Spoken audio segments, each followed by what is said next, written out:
Stephen Howson is still on holiday, so you guys are stuck with me once again, Statman Dave, for the transfer review, where we review all the transfers to and from Manchester United over the week. Anyway, let's get this party started.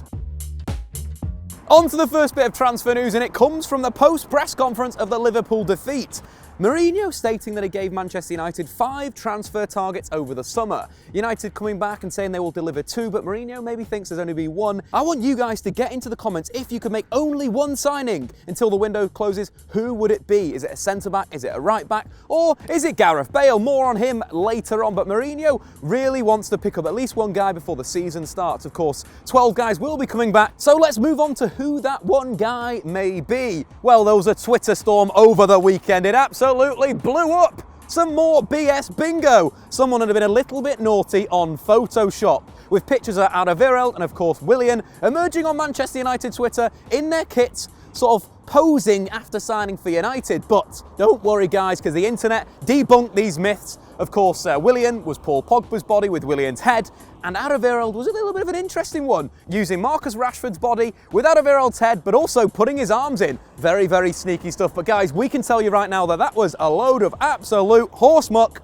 It shows how desperate the press are for Manchester United transfer news this summer, because they use our tweet in their articles. Very naughty guys, that is a load of rubbish. So let's actually move on to some real transfer news about the pair. The Independent reporting that now Toby Alderweireld is number 1 in terms of Manchester United's hunt for a new centre-back. There are also reports coming over the weekend that United had looked at 9 centre-backs over the summer, gone through the list, and Toby Alderweireld is right at the bottom, but now he's first choice, given that Maguire's going to cost around 65 million, Bonucci looks like he's going to Juve, all sorts of movements over the summer. So let's rate the first transfer of the day. That's Alderweireld to Manchester United. The Independent, of course, reporting it as the number 1 choice. I'm going to give this maybe a 7 out of 10. I think United are going to be starting to be a little bit desperate in terms of bringing someone in, and Toby Alderweireld has that Premier League quality. Moving to the Willian side of the puzzle, Sport Witness are reporting that he may be set to join Manchester United for around £65 million. I'm looking away because that is some more absolute BS. £65 million for a player that's 29 years old for me isn't quite what United need. I think maybe they've got the right sort of blend already on that right wing, and I'd rather go for maybe a centre-back or a left-back. Because it's from TootSport, I'm going to give this a big fat 0 out of 10. Sarri looks like he's enjoying Willian's play in pre-season, but also that money for that price, absolutely not. Get in the bin. I don't know where that came from, but whatever. On to some more chat from Sport Witness, and this time they are linking Manchester United with Colombian centre-back star Yerry Mina. Yerry Mina scored 3 goals at the World Cup, the most any centre-back has ever managed in the tournament's history. 3-all with his head as well, the first time since Miroslav Klose. But this story's really unfolded from pretty much Instagram. Yerry Mina unfollowing Barcelona, following Manchester United. Oh, there we go. There's a story for you. Some more absolute rubbish. What Yerry Mina would actually bring Manchester United is a player with great potential. The Colombian centre-halves, Davinson Sanchez and Yerry Mina, look like they've got the raw materials to be 2 of the best centre-backs in the world, and I fully believe that. But right now, there's a real mistake in them. Colombia was susceptible to long balls over the top in the World Cup. The number of times that Davinson Sanchez had to use his pace on the recovery to win some fantastic tackles. Yerry Mina is physical, he is powerful, but Yerry Mina isn't quite the finished product yet. So maybe there could be some other guys that United could sign. Given that United have got lots of young centre-backs, we saw the likes of Tuanzebe, Bay, and of course Fosu Mensah playing in the back 3 against Liverpool, I'd rather stick with those guys than sign another young, inexperienced centre-back. So I've got to rate this transfer now. Again, you follow someone on Instagram, you unfollow someone else on Instagram. Are you going to get married? Absolutely not, but you may jump into their DMs. That's what Manchester United potentially should do for Yerry Mina, but I'm going to give this transfer, because he's a young, inexperienced centre-back, and there's a few in the United squad that could fulfil this role, a 2 out of 10. On to some more news. The Mirror just using the Harry Maguire transfer story to put pictures of Harry Maguire's girlfriend on the internet. How do these guys continue doing what they're doing? I do not know, but they're still getting those goddamn clicks. Harry Maguire chilling after a fantastic World Cup campaign with England. I'd like United to sign him, but can I see it? I don't think United are going to pay all that money for someone like Harry Maguire. Maguire to Man United looks like it's hit a bit of a rut in the road. Claude Puel saying that he can't really let Harry Maguire go, given that he's not going to have enough time to replace the England star. So again, this one's dropping down the scale for me from about 6 or 7 last week to maybe about a 4 this week. Unfortunately, Maguire may not be joining Manchester United. Loosen my vocal cords with some black stuff. Bale, Gareth Bale. The Welsh Dragon has been playing yes and no with Manchester United all summer, but it looks now that he's going to set to stay at Lopetegui's main man in the Real Madrid side. But it just doesn't look like this move is going to come off. Mourinho potentially wanting this star, Bale fitting that model, but now Gareth Bale will be staying in Spain for their next few seasons. So yeah, again, the transfer to Man United, Bale to United, that is a big fat 0 out of 10. Miguel Delaney's got his transfer machine gun out again, firing names left, right and centre, Willian, Bale. But this time, it's Rebic. He's been used as a source for a lot of articles, again, popping up in the Independent.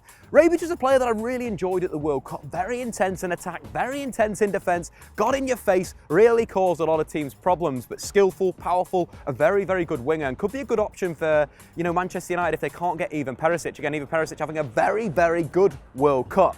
Putting the price up for Ivan Perisic, again, Perisic is Mourinho's #1 guy, but that price may be too much, so Rebic could be a cheaper option. Again, Eintracht Frankfurt reported to be accepting fees in the region of around 44 million euros. Bayern Munich are interested again. Niko Kovac has joined there. He was Rebic's manager at Eintracht Frankfurt, so they could steal him. But Man United, it would be a very, very good move if they want to add a little bit of depth to their squad in those wide areas. Rebic, comfortable playing on the right wing. How exciting is that? But anyway, guys, in terms of rating that transfer, I'm going to go with a 6. It could very much happen, but I do expect him to join Bayern Munich.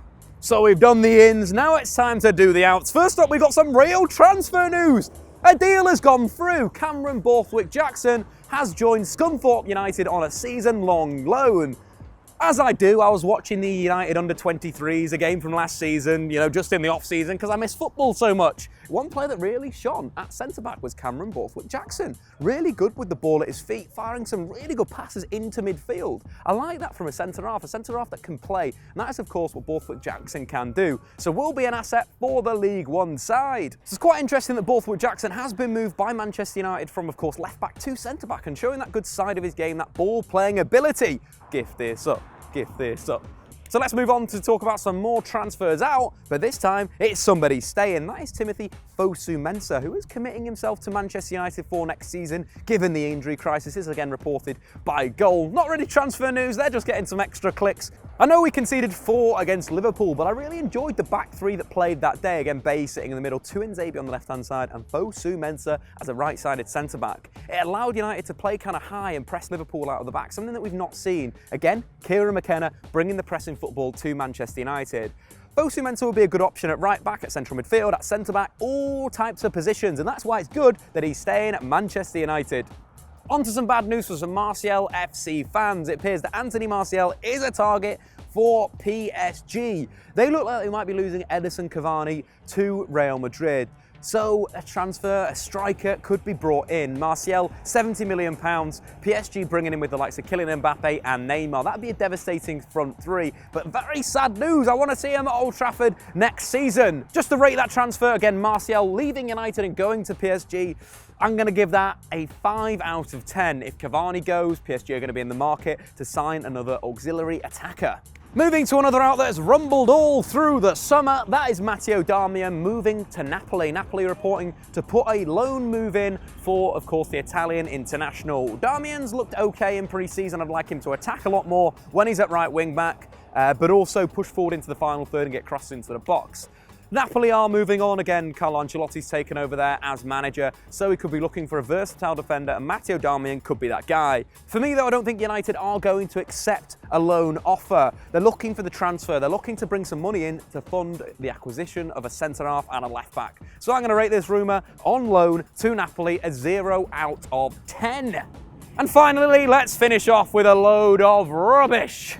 That, of course, is Paul Pogba returning to Juve. Yes, that is a load of rubbish. Mino Raiola potentially positioned himself in the market to be moving Pogba on to make some more money. Juve have just signed Cristiano Ronaldo. They'd have to let the likes of Higuain, Pjanic, Sandro, Rugani all go out to fund the move for Paul Pogba, because it's going to cost them, that's 300 million euros, I'd say. Again, we're going to rate this rumour.